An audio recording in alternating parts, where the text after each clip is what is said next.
வாக்கிய பஞ்சாங்கப்படி 2026 மே 26 காலை 11:08 திருக்கணித பஞ்சாங்கப்படி ஜூன் 2 அன்று குரு பகவான் மிதுன ராசியிலிருந்து கடகராசிக்கு பெயர்ச்சியாகுகிறார்.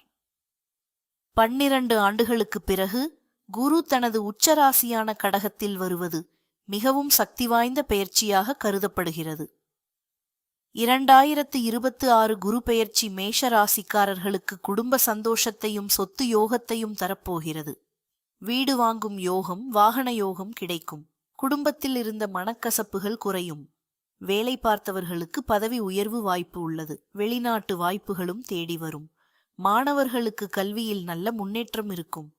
திருமணம் காத்திருப்பவர்களுக்கு நல்ல செய்தி வரும். ஆனால் தேவையற்ற கோபத்தை தவிர்க்க வேண்டும். வியாழக்கிழமை குரு பகவானுக்கு மஞ்சள் பூ வைத்து வழிபட்டால் பெரிய நன்மை கிடைக்கும். கமெண்டில் ஓம் குருவே நமஹா என்று பதிவு செய்யுங்கள். இந்த ராசி பலன்கள் பொதுவான ஜோதிட கணிப்புகளின் அடிப்படையில் வழங்கப்படுகின்றன. தனிநபர் ஜாதகம், தசை, புத்தி மற்றும் கிரக நிலைகளின் அடிப்படையில் பலன்கள் மாறுபடலாம்.